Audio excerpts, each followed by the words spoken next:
definition because traditional medicine doesn't recognize the existence of demons.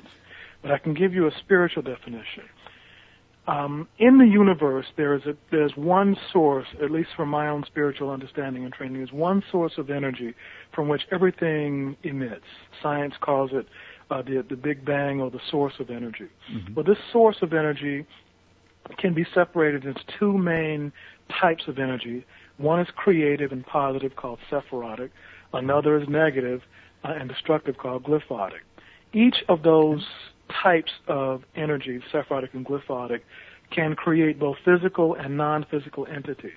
Non-physical entities from the glyphotic dimensions of reality, you can call those demons.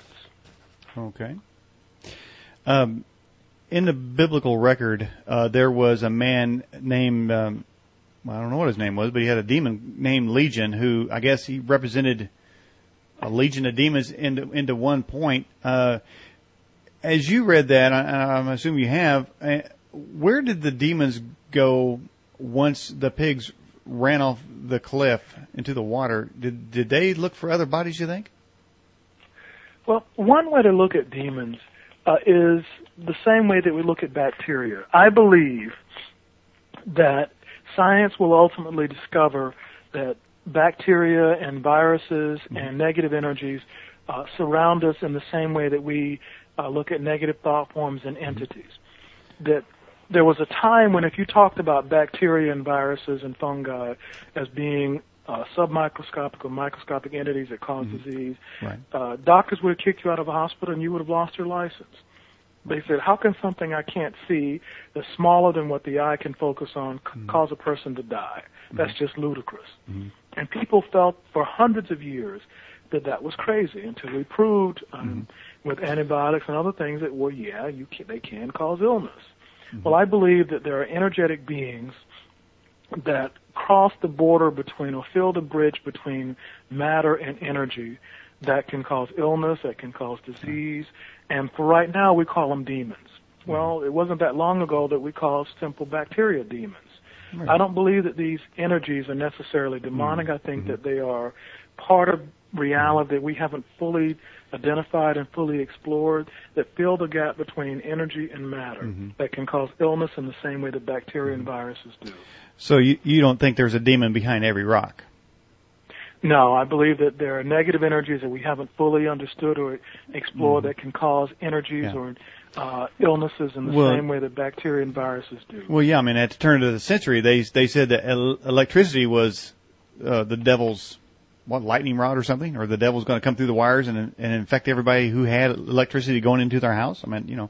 That's right. Now, that's right. Again, going back to the biblical record, there apparently is a time that's listed when, as someone suggested in the live chat line, that some sort of resurrection of the dead. It sounds like an invasion. There's a lot of dead people, probably billions of dead people out there. Are we going to have, in the future, are we going to see a mass invasion of dead people?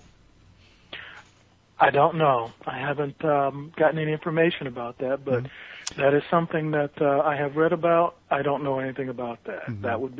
That's a good question. But I suppose if anybody's ready to take on some dead guys, you are. So it sounds like you got one up on everybody, man. I need to know where you're at. Cause look, I don't want to be chased by a bunch of angry dead people. Okay. You know, people, they're, for the wrong reason.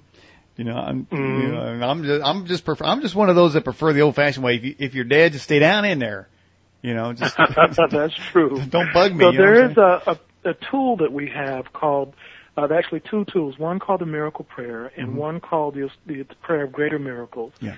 That are tools that I've discovered through my work that can really help clear a building or clear a person from negative entities just by playing them. One is a prayer that is actually the name of God that has been recorded in the form of a prayer called the Anabacoa. Okay. And the other is a prayer that goes on for about a page that was given from ancient Sanskrit by the medicine Buddha as a way of dealing with negative entities. And we found that if you play this prayer in an area or a space, that it acts like a cleansing energy that cleans out negative energies like you wouldn't believe. Really? And both of those are available on our website. One's called the Miracle Prayer and one's called the Prayer of Greater Miracles. You know, that almost sounds like something that Billy Mays need to say. And get your prayer right now. Cleanse your house with this miracle. I can see him. This miracle prayer. For 1995. And you ask now. Yeah. Hey, but wait. So I guess, you know, you're saying that prayer works. I guess a phaser or a stun gun or maybe even an orgone blaster, none of those. What about holy water? Can you chase some spooks away with some holy water? I mean, the Catholics are doing that all the time. You see them like shaking water and stuff. I mean, you know, is that good? I mean, I don't even know how that would work, because it seems to me if they're molecules that are going through walls, I really don't know how they're going to get hit with the water. You think, or does it work? Does the holy water work? I found that it has limited usefulness. It really depends on the type of holy water, who made the holy water, where it came from. Mm-hmm. But in general, that's not what we use to help deal with entities. Yeah. There are specific types of spiritual talismans and holy objects that we use. Also, the prayers that we use, we find that they have a great deal more power than just certain things like holy water or just saying, asking an entity to get out. Yeah. By the way, I mean, do you have any clue how you actually make holy water? Holy water is made in a number of different ways. One way you can make it is by saying specific holy prayers over the water. Yeah. There are certain holy objects, a number which I've gotten from temples that in some cases there's one called a meadmore, which is a knife that's prepared with certain holy inscriptions on it, and you stir the water container with this object, and it will actually charge the water and turn it into holy water. There's a number of different ways to make it. Okay, I can't believe I just thought this thought. If the Pope, say if he had water and say he stuck his finger in it, would that turn it into holy water, or would it just make the water have a really nasty smell? I'm sure that the Pope makes his own holy water. Yeah, in the toilet. Okay. No, okay, all right. I can't believe somebody asked. Okay, so all right, so you can possibly with holy water, but maybe not. What about incense? Can you burn a certain incense to get rid of some spooks? There are certain forms of incense that can be helpful in temporarily removing entities from an area. But I find that to remove an entity from an area, you're going to need more than holy water and then just incense. Those are temporary measures. Really? Remember, these entities are people. So even though they're in a second dimensional form, when you use something like holy water or incense, that's only going to be something that will make them uncomfortable for a short period of time. And then they're going to come right back when that water evaporates or the incense smoke leaves the area. Gotcha.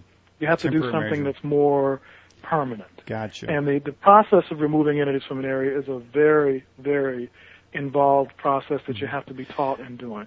And that's something I trained for a number of years in doing. When you're working with people that are, say, affected in a negative way, do you ever smell sulfur in the room? That's rare, but I have. That is rare. What you're talking about is a much more highly developed demonic entity or a glyphotic entity. And that's rare, but it does happen. I would say I've dealt with, at this point, thousands of cases. I've only dealt with that smell maybe 5 or 6 times, so not very often.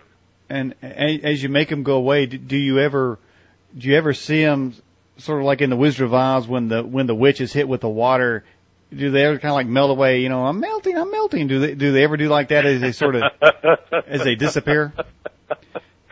Now, when we get rid of them, we usually try to send them into the light. All right, and we usually try to send them into some place where their soul has a chance of evolving